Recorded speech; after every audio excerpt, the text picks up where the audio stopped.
নমস্কার। আজকে আপনাদের সামনে মটন ভর্তা দেখানোর জন্য চলে এসেছি। আপনারা ফার্স্ট টু লাস্ট এটা দেখতে থাকবেন, অবশ্যই ভালো লাগবে। একটু অন্য ধরনের আমি করে দেখাবো। অনেক রকমের মটন ভর্তা, চিকেন ভর্তা খেয়েছেন, আজকে দেখুন অনুপমা কেমন করে আপনাদের মটন ভর্তা করে দেখায়।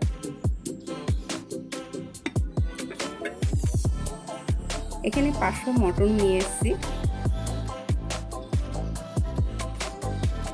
আর এখানে আছে 250 ছোট ছোট গোটা পেঁয়াজ। এই দিয়ে আমি আপনাদের সামনে আজকে মটন ভর্তা করে দেখাবো। প্রথম থেকে শেষ পর্যন্ত অবশ্যই দেখবেন, খুবই ভালো লাগবে আশা করি। সবার প্রথমে আমি টক দই দেব। এখানে 4 চামচ টক দই নিয়েছি, দিচ্ছি 1 চামচ হলুদ, 1 চামচ শুকনো লঙ্কার গুঁড়ো, দিচ্ছি ধনের গুঁড়ো 1 চা চামচ, দিচ্ছি জিরে গুঁড়ো 1 চা চামচ, স্বাদ অনুযায়ী লবণ দেব, সর্ষের তেল 2 টেবিল চামচ। এটা তেলে ঝালেই হবে।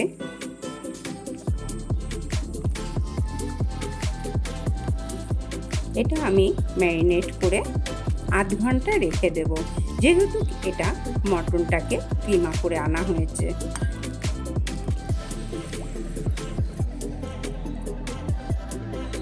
চাপা দিয়ে রেখে দিচ্ছি আধ ঘন্টার জন্য। এখানে বড় সাইজের 2টো পেঁয়াজ নেওয়া হয়েছে, এটাকে আমি পেস্ট করে নেব। নিয়েছি 2 ইঞ্চি আদা, নিয়েছি 4 টুকরো 4টে কোয়া রসুন, এগুলো পেস্ট করে নেব। আজ আদা রসুন পেস্ট করা হয়ে গেছে। তেল দিয়ে দিচ্ছি,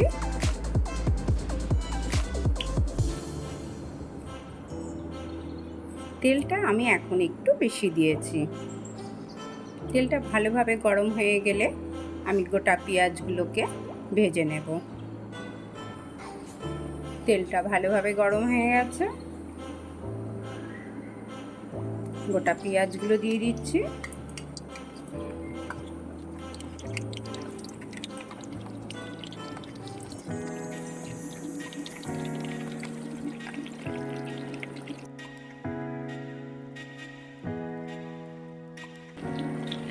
এটা ভালোভাবে ভেজে টেজে তুলে নেব।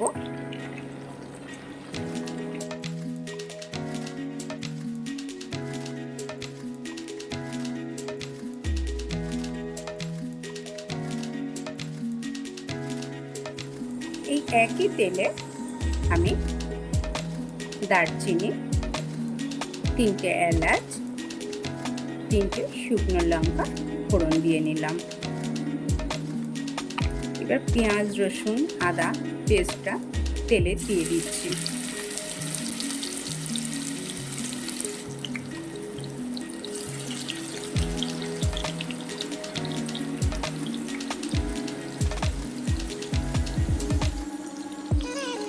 চিকেন ভর্তাটা কিন্তু আপনারা নান, পরোটা, রুটি, এমনকি রুমালি রুটির সঙ্গেও খুব ভালো খাবেন।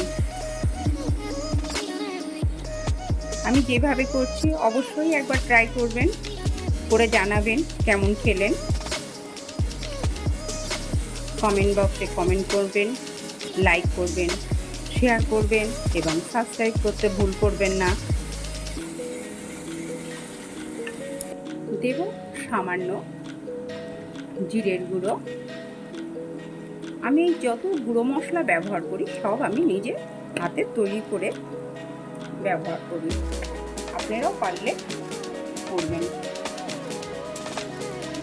দেব সামান্য হলুদ,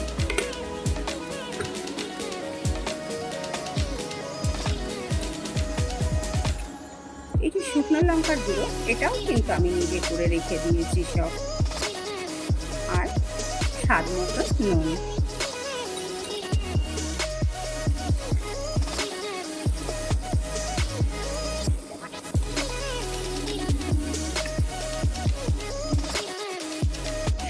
জল দিয়ে আবার মশলাটাকে একটু কষিয়ে নেব।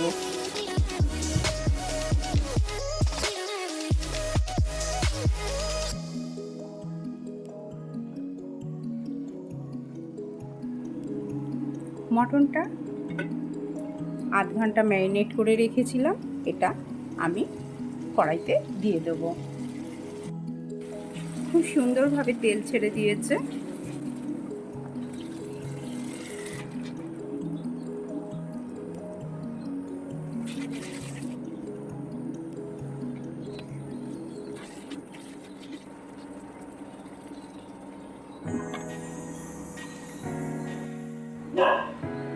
পাঁচ মিনিট ঢাকা দেওয়ার পর খুলছি।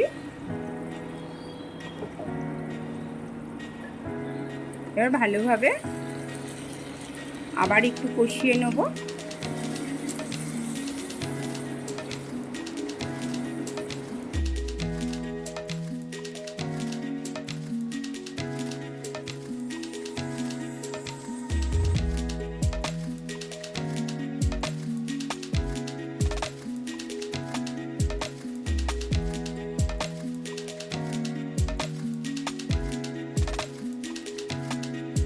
ঢাকা দিয়ে দিলাম 5 মিনিটের জন্য। 5 মিনিট ফোটানোর পরে ঢাকনা খুলে গোটা পেঁয়াজগুলো দিয়ে দেবো।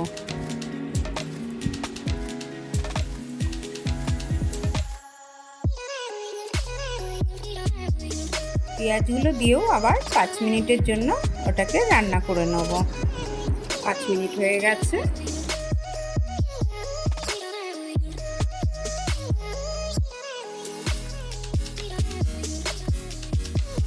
পেঁয়াজগুলো খুব সুন্দর সেদ্ধ হয়ে গেছে, দেখুন। এটা খেতে কিন্তু ভীষণ ভালো লাগে।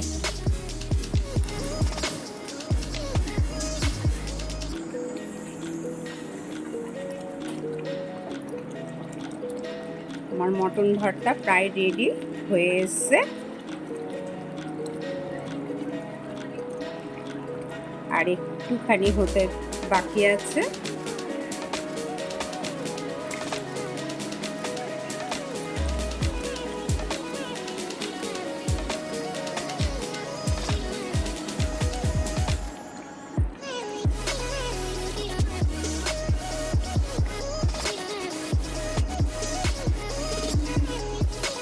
সব শেষে ধনেপাতা দিয়ে আমি নামিয়ে নেব।